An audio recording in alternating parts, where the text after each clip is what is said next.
এই মুহূর্তে রেশন নিয়ে বড় খবর দিল কেন্দ্রীয় সরকার। জনসাধারণের জন্য থাকছে খুশির খবর। আটা ও চাল ছাড়া রেশনে যুক্ত হতে চলেছে আরও অন্যান্য অনেক সামগ্রী। জানলে রীতিমতো চমকে যাবেন। এবার রেশনে বহু নতুন খাদ্য সামগ্রী অ্যাড হতে চলেছে। কী খাদ্য সামগ্রী অ্যাড হতে চলেছে আমরা এই ভিডিওর মাধ্যমে জানবো। তার আগে বলে রাখি, যারা এখনও চ্যানেলটিকে সাবস্ক্রাইব করেন তারা অবশ্যই চ্যানেলটিকে সাবস্ক্রাইব করে পাশে থাকা বেল আইকনে ক্লিক করুন।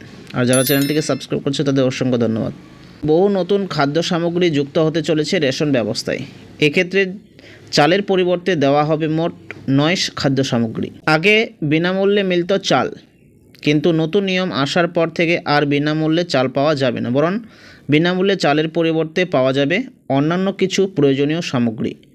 মোট 9টি সামগ্রী দেবে কেন্দ্রীয় সরকার। সেগুলি হলো গম, ডাল, ছোলা, চিনি, লবণ, সরিষার তেল, ময়দা, সয়াবিন ও মশলা।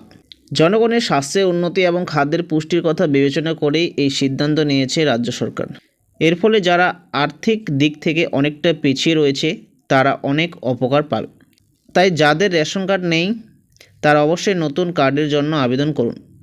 এখন বাড়িতে বসেই অত্যন্ত সহজ উপায়ে আপনারা রেশন কার্ড অ্যাপ্লাই করতে পারেন।